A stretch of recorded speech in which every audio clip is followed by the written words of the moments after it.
ላም ሰው ያውቃል።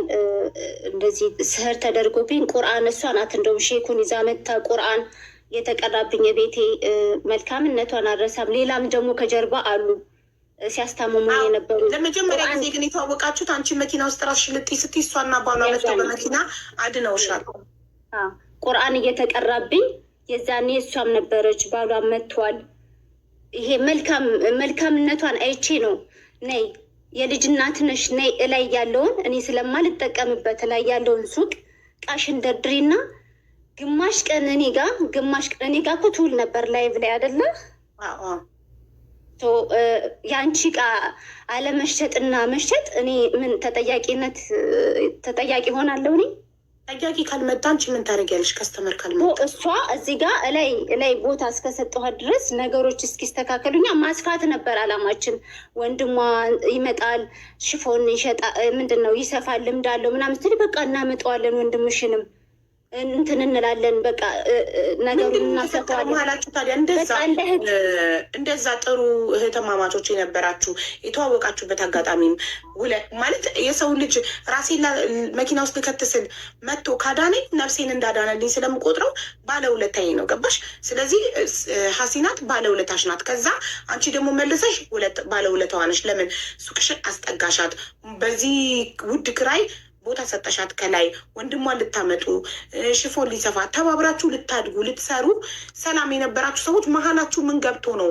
ለምንድን ነው የሻከረውና የተለያያችሁ? ምንም አልገባም። 2 ልጆች አሉ እነሱ እሷ እኔ ሆነንና ራት በላን እያወራን ነበረ ምናምን። ከዛ መጣሁ ልጄ እናፈቀችኝ ታስታውሻለሽ? ወደ ሱቅ በልተን እራታችንን በልተን ወደ ሱቅ እኛ እየተመለስን ልጄ ናፈቀችኝ መጣሁ አለች ሄደች። በንጋታው እኔ ወንድም ባሌ ሚስጥሯን ማውራት አልፈልግም አልሽ። ከዛ መሄድ እፈልጋለሁ አልሽ። የቤተሰብ ጉዳይ ነው አያገባኝም አልኩኝ። ዝም አልኩሽ። እቃሽን ይዘሽ ሄድሽ። ምንም ክፉ ንግግር እሷም ሳትናገረኝ እኔም ሳልናገራት አለቀ ማለት ነው ነገሩ። ሄደች። ከዛ ወዲያው ምንድነው መነካካት ስለማልፈልግ ራኩኝ። እኔ ስራዬን መስራት ጀመርኩኝ። ሌላ ምንም አልደረሰችብኝም፣ አልደረስኩባትም። እቃዋን ግን ይዘ ብሎክ ለምን አረግሻት ታዲያ? በሰላም ከተለያያችሁ መረጃ የለኝም። ያለ መረጃ እንዴት ብዬ እንትን ልበልሽ? አሽሙር ታወራለች። ኦኬ አሽሙር ነገር ስታወራ አንቺ መመለስ ስለማልችል ያንን በዛ የሆነ ግርግር ምናምን መፍጠር አልፈልግም። እሷ ያንን ፓርት ትፈልገዋለች፣ እኔ ደግሞ አንገቴ እንደፍቼ መስራት ነው የምፈልገው። ከዛ ከጭቅጭቁ ከመመላለሱ ብሎክ ነው የሚሻለኝ። ደስ የሚለኝ ያ ነው። በቃ ብሎክ አደርጋለሁ። ያንን ሰው አላየውም፣ አያየኝም፣ ሰላሜን አይነሳኝም፣ ሰላሙን አልነሳውም። ስራዬን እሷም ስራዋን እኔም ስራዬን እሰራለሁ። በቃ ያ አሪፍ መፍትሄ። አሁን ሰላም እኮ ነን። ሰላም እሷም እኔ አይቻቸው አላውቅም፣ አይቻት አላውቅም።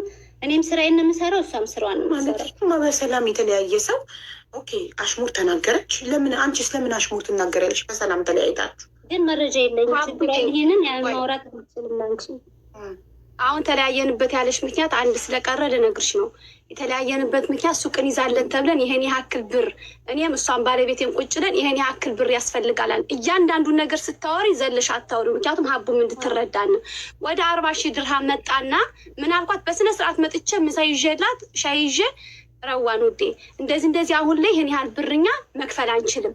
ትንሽ ለራሴ ሁኜ ልስራና አላህ ሻሂድ አለ በሁለታችን መሀል ትንሽ ልስራና ከዛ በኋላ መጥቼ አብረን እንሰራለን ብያት ነው የተለያየ ነው።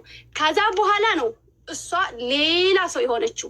ከዛ እንደዛ ብዬ መጥቼ ከቤት ያለችኝ ሱቁ 40,000 ድርሃም ተባለና 20,000 ድርሃም ይደርስባችሁ ነበር። የኔ እንዳለ ሆኖ ሌላ አዲስ ሱቅ ሽፎን ላስረዳሽ አቡዬ በደንብ እንዲገባሽ ማለት ነው። እኔና እሷ ባለቤት ቁጭለን የተነጋገርነው ይሄን ያህል ብር ያስፈልጋል ተባለ። ያንን ብር እኔ የለኝም ትንሽ ልስራና የቤት ሰራተኛ በዛ ሰዓት አልነበረኝም። በዛ ሰዓት ከሷ በመጣበት ሰዓት የቤት ሰራተኛ አልነበረኝም። ሰራተኛ ማስቀመጥ አለብኝ።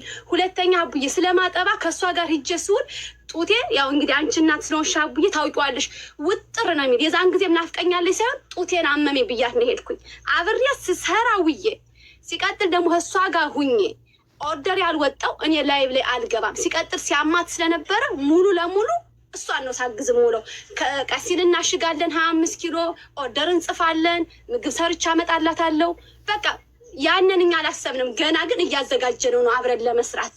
አሁን እሷ ሱቁን ሰጣሽ ለምን አልሰራችም ለሚለው ነው ማስረዳሽ። ሰው ካወራሽ ስለ እሷ ምን የሚመስላት ነው?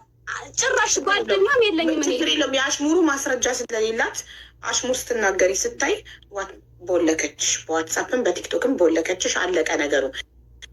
አለቀ በኋላ ይሄ የኔ ጉዳይ ላይ እኔን ባለቤቷ የሰደበኝ ላይ ሞዴሬተሮቼ ቤት ከፍተው እየተናገሩ ረዋን እንዴት ሀቢባን እናቴ የምትላትን በባሏ ታሰድባታለች አውቃ ነው ብለው እየተሳደቡ አንቺ ገብተሽ አስተያየት ሰጠሽ። እሷ ደግሞ በሰዓቱ ታሜ ጋር ለመኖሯ እኔ እርግጠኛ ነኝ። ለምን ነግራኛለች። ኦልሬዲ ታሜ ጋር እንደምትሄድ እስከ ሌሊቱ 3 ሰዓት ድረስ አቅ ነበር እኔ ራሴ ኦልሬዲ ግን ምንድን ነው ያለችው? ሳሎንና መኝታ ቤት ሆነው እርግጠኛ ሆና ነው ስታወራ የነበረው። ግን አንቺ እውነቱን ታውቂ ነበረ። የሸኘኝ ራሱ ታሜ ነው። እኔ እያንዳንዱ ነግራት ነበር። በነገራችን ላይ ባልነግራት ኖሮ ግን ተበልቼ ነበር። እኔ ተበልቼ ነበር። አንቺ እንዳሰብሽው እንዳቀድሽው አላማሽ ተሳክቶልሽ ነበር። ግን አላህ ጥሎ አይጥል። አንቺ ግን እርግጠኛ ሆነሽ እሷ ሳሎን እሱ መኝታ ቤት እንደዚህ ነገር እርግጠኛ ሆነሽ በቃ እንዳየ ሰው ነበረ ስትናገሪ። ድራማ እየሰሩ እንዲህ እያሉ ያ ምንድን ነው? እሺ ምን ማለት ለምን አስፈለገ? ትልቅ ሰዎች ነን። ለምን አስፈለገ? ለምን በእኔና በሀቡ መሀል መግባት አስፈለገ? በአጭሩ አጭር አማርኛ ለምን አስፈለገ? አሁን ጥያቄሽን እየመለስኩ እየሄድኩኝ ነው። ምንድን ነው ያልሽ? አሽሙር ስትሰራ ነው እኔ ብሎክ ያደርግሻት ያልሽው። ሲጀመር እኔ ቪዲዮ ገና ቀይን ከቤት አስተካክዬ ቪዲዮ የቀረስኩ ቀን አይደል አንቺ ብሎክ ያደረግሽ። ይህን ስትመልሽልኝ ነው የሀቡን ለምን እንደዛ እንዳልኩ ደግሞ የምመልስ። አትዝለዩ። የኔን ጥያቄ እየዘደሻት ሂጂ። ለምን ትዘዩዋለሽ? ጥያቄ ዝጉት። ምንድነው? አትዝለዩ። ጥያቄ እንደዚህ አይነት ኮመንት የምጽፉ ሳይድ አትያዙ ጋይስ። እንደዚህ አይነት ኮመንት የምጽፉ ከሆነ ኮመንቱ ይዘጋል። ሳይድ አትያዙ። ሳይድ አትያዙ። እነሱ ይታረቃሉ። ሁለቱም አንድ ሀገር ነው ያሉት። ሀሲናት ነጋዴ ናት። ሞዴሬተሮቼ እንደፈለ